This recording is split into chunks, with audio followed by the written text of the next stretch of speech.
자, 오늘 아침에 보면 남북 장성급 회담이 이달 중에 열립니다. 지난번에 4.27 판문점 선언에서 5월 중에 군사적 긴장 완화와 군축을 위해서 이 남북 장성급 회담을 가진다고 발표를 했습니다. 판문점 선언에서 합의된 내용 중에서 가장 먼저 실시되는 것이 이 장성급 회담이에요. 자, 그러면 이것은 일종의 군축 회담인데 지금 크게 두 가지로 요약되고 있습니다. 하나는 DMZ를 비무장화한다. 그러니까 DMZ 안에 있는 GP를 다 철거하고, 근데 이 GP 숫자에서 북한께 한국보다 서너 배 이상 많다라는 거고, 또 북한은 그 GP 외에도 GOP가 2km가 떨어지지 않고 바로 그냥 이 분사 분계선 앞에까지 자신들의 이 철책을 만들어서 철책 뒤에 있지만은 GOP지만은 사실상 GP 역할을 하는 것들이 많다라는 겁니다. 자, 이거하고 그 다음에 DMZ 안에 있는 지뢰를 제거하는 부분하고, 그리고 더 나아가서 이제 그 다음에는 콘크리트 방벽 같은 것을 철거하라는 문제까지도 등장될 겁니다. 그리고 다른 하나는 서해 평화수역이라는 이름 아래 일단 공동어로부터 시작을 해서 지금 한국이 주장하는 NLL, 여기가 한국이 주장하는 NLL이죠. 자, 이렇게 해가지고 빨간 겁니다. 저 우리가 서해 5도 때문에 위로 올라가 있죠. 그런데 북한이 주장하는 자신의 해상 분계선은 이것보다 훨씬 밑으로 내려오죠. 그리고 북한은 서해 5도에 대해서는 좁은 수로로 왔다 갔다 해라. 다 옆은 우리 땅이라고 합니다. 그러니까 북한은 이쯤으로 해서 그 위로는 자기의 해역이라고 주장하고 있습니다. 그런데 지금 우리가 휴전 이후부터 이 NLL을 통해서 지금 우리의 영해라고 이렇게 주장을 하고 있죠. 그런데 이번에 서해의 평화수역의 핵심은 이런 녹색으로 보이는 지역에다가 공동어로 지역을 만들어서 여기에는 남북한의 배가 서로 마음대로 왔다 갔다 하면서 고기를 잡게 한다는 겁니다. 자, 그런데 이게 좀 웃기는 게요. 지금 그림에는 이렇게 표현됐습니다만 이 세 개는 거의 남쪽을 내주고 4번 저기 하나만 북쪽으로 좀 올라간 부분이 있는데요. 자, 여기가 이제 공동의료가 되면 이 지역을 지키는 해군은 여기에 들어가지 못하고 이제 빠질 겁니다. 아마 해경 같은 경찰이 안내하고 지도하는 형태로 될 겁니다. 그러면 서해안에 네 군데를 거의 북한 배들이 마음대로 왔다 갔다 할 수 있도록 구멍을 뚫어주는 거고, 여기에서는 조금만 더 가면 강화, 김포 이렇게 연결이 됩니다. 그리고 영종도, 공항도 그 근처에 있습니다. 자, 그렇다면 북한의 평화 의지가 비핵화 등을 통해서 완벽하게 확인되기 전에 지금까지 북한이 뭐가 달라졌다고? 김정은의 말밖에 없지 않습니까? 작년 11월 29일까지 ICBM을 쏜 김정은입니다. 근데 지금 김정은의 말만 믿고 뭐가 급하다고 5월 달부터 이걸 개방해 주는 것을 다 이야기하는 겁니다. 자, 그렇게 되고 나면 그 다음에는 뭐냐? 해주하고 인천하고 사이에 남북한의 배들이 자유롭게 왔다 갔다 할 수 있는 또 수로를 만들어주고, 또 여기에 한강 하구에는 이렇게 모래가 있는데 그 모래를 공동 개발하자는 내용까지도 14선언에 들어 있습니다. 자, 이런 것들을 갖다가 지금 북한의 한마디로 진정한 의지가 확인되지 않는 상황에서 5월 달에 판문점 선언 하자마자 곧바로 들어주는 것이 옳은 것이냐? 저는 매우 위험하다고 보고 있습니다. 청와대는 김도균 청와대 국방개혁비서관 군인이죠. 이 사람을 지금 남북 장성급 회담 남측 대표로 임명을 했습니다. 그래가지고 이 사람이 지금 이 대표로 나가서 군축 회담을 하게 한다는 겁니다. 그러니까 청와대에 데려놨던 자신 쪽의 군인 장성을 지금 군축 대표로 내보낸다는 겁니다. 자, 그러면서 장성급 회담의 주요 의제는 NLL과 연계한 서해 평화 수역 설정과 육군의 비무장지대 지피 조정 및 중화기 철수 등이 될 거다라고 이야기가 나오고 있습니다. 북한을 너무 잘 아는 미국의 전문가들은 지금 트럼프와 김정은 간의 회담이 매우 위험한 회담이 될 거라고 경고를 하고 있습니다. 크리스토퍼 힐요.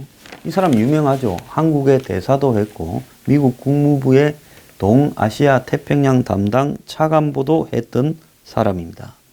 자, 이 크리스토퍼 힐이 뭐라고 했는가 하면 문재인과 김정은 사이에 발표한 판문점 선언은 과거의 선언을 많은 걸 복사해서 붙여 넣었다고 생각을 한다.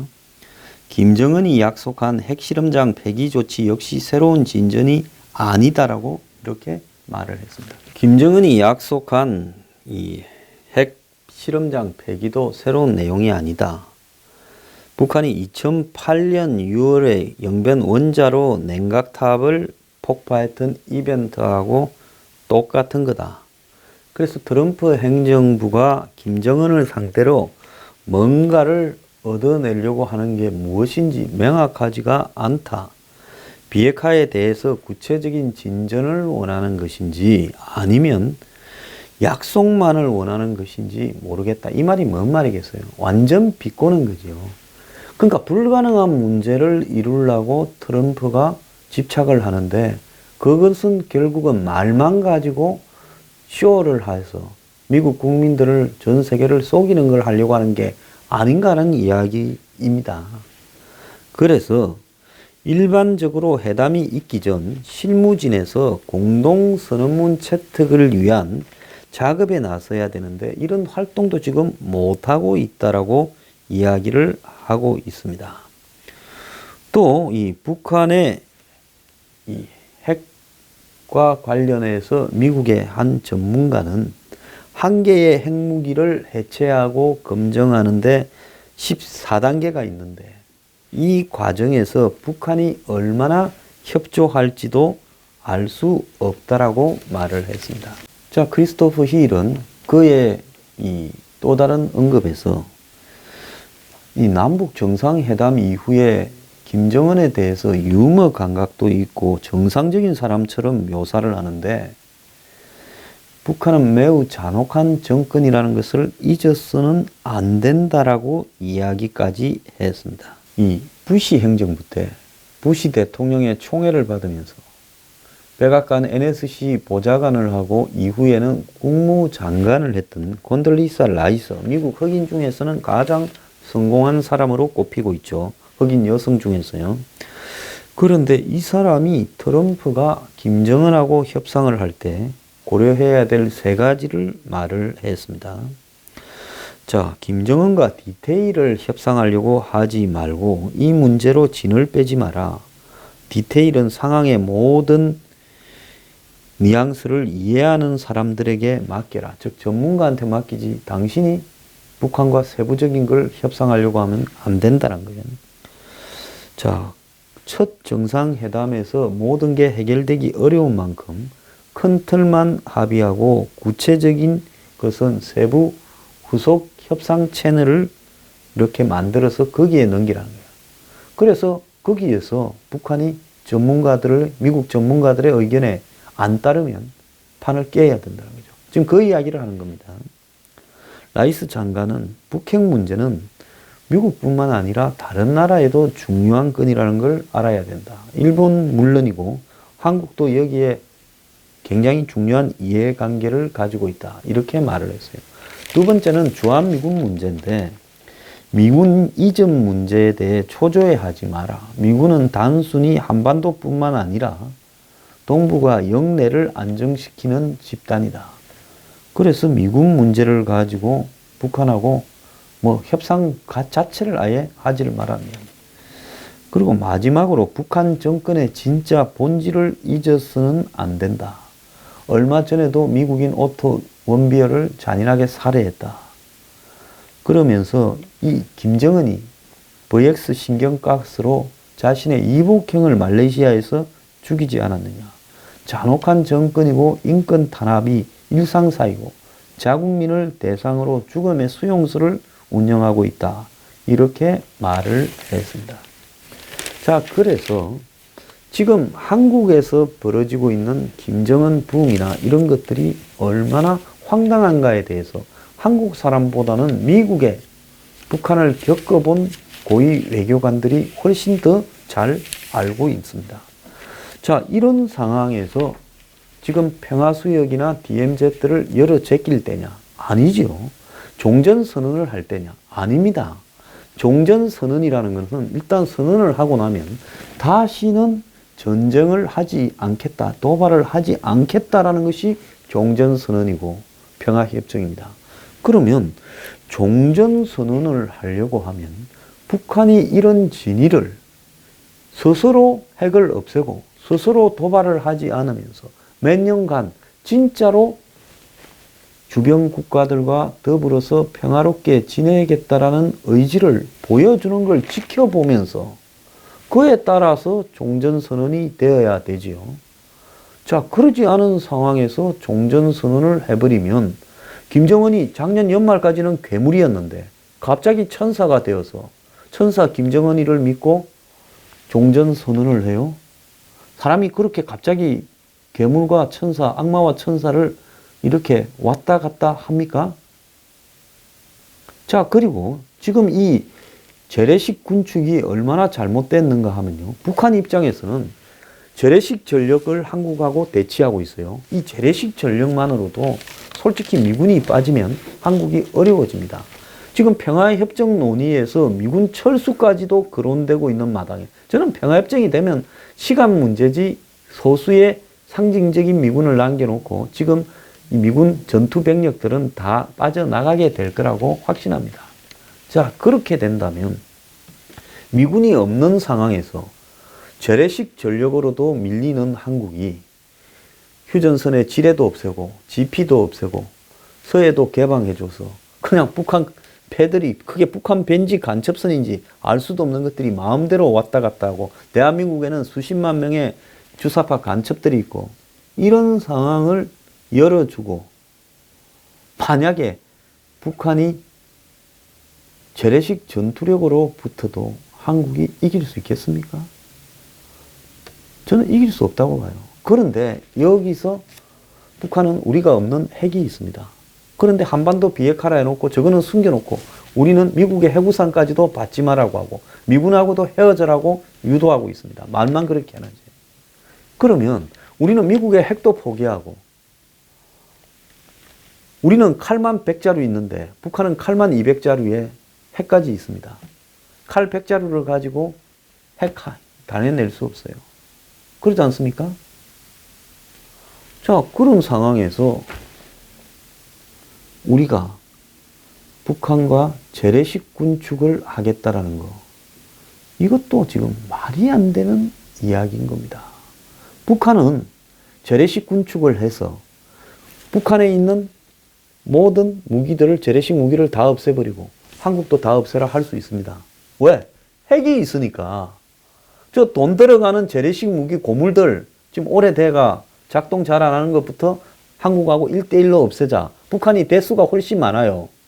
그럼 1대1로 없애면 탱크도 한국보다 많고 포도 한국보다 월등하게 많습니다. 공군이나 이런 것만 해군 전력이 우리가 좀 우세하죠. 자, 그런데 북한의 이 고물 잠수함 한 대하고 한국의 신행 잠수함, 북한의 고물 배하고 한국의 이지스함하고를 같이 없애자.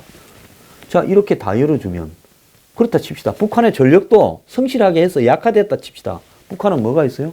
핵이 있잖아요.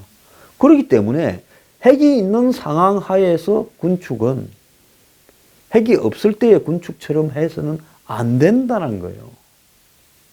그러지 않습니까? 북한에 핵이 있는 마당에 북한은 한국이 북한을 어떻게 할 가능성은 제로라고 보고 있어요. 자기들이 한국을 어떻게 할 가능성만 있지. 그런데 북한에 쏘아가지고 재래식 무기를 똑같이 해제를 해버려요. 다 풀어줘요. 그러면 북한은 결국은 그 핵을 가지고 무장 해제된 한국을 자동적으로 접수할 수 있는 겁니다. 그렇지 않습니까? 나중에 북한이 한국을 먹으려고 하면 군축된 한국에 북한군 한 10만 명만 풀어도 핵 가진 북한한테 우리가 달라들 재래식 전력도 있겠습니까? 이대로 가면? 그러잖아요. 장성 줄이고 군대 줄이고 다 줄여가지고 그 다음에 무기 없애고 그 다음에 북한군이 내려오는 길은 지뢰도 다 제거해주고 자, 우리는 군축을 이행한다 칩시다. 그럼 북한이 정말로 우리하고 했던 군축을 성실하게 이행한다라는 보장이 어디 있습니까? 우리는 북한에 간첩선을 안 보내겠지만은 북한은 공동 어로 수역이 생기고 평화 수역이 생기면 바로 간첩선들이 들어오지 않겠습니까? 자, 그런데 김정일이가 핵이 없을 때 그 2007년은 북한이 2006년에 핵실험을 했지만 실험만 했다 뿐이지 핵무기를 보유했다고 말할 수는 없을 때입니다. 무기가 안 됐을 때니까요. 그냥 핵실험을 한 거죠. 무기를 만들기 위한.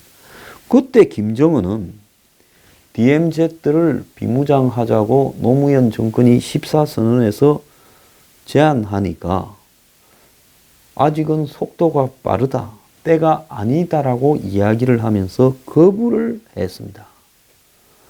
자, 북측이 병력을 감축하고 재래식 전력을 없애는 부분에 대해서 때가 아니라고 이야기를 했어요.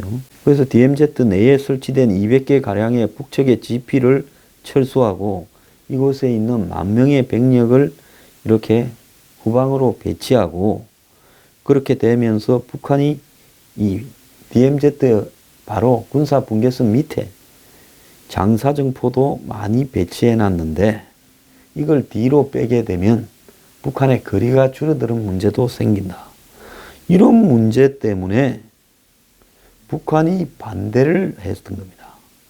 그런데 한국은 드론이나 무인 정찰기 이런 것도 많았고 그때는 북한은 그런 게 별로 없었어요. 그 뒤에 이제 김정은이 때 그런 걸 많이 만들었죠, 북한이.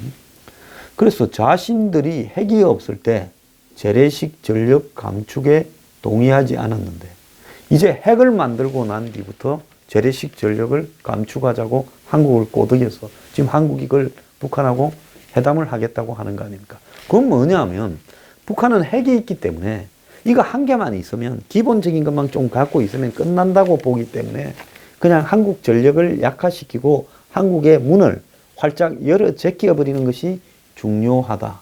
그랬다가 여차하면 먹어버리면 되는 거 아니냐. 이래서 지금 군축에 대해서 적극적으로 나오는데 이 정권은 그것도 모르고 군축에 지금 달라들고 있는 겁니다. 저는요, 북한이 정말로 비핵화를 하고 평화적으로 살아가겠다라는 것을 이렇게 구체적으로 확인시켜 줄 때까지 군축은 해서는 안 된다고 봅니다. 이 군축은요, 서로가 명분 때문에 하는 게 아니라 실리 때문에 해야 되는 거예요. 실리 때문에요.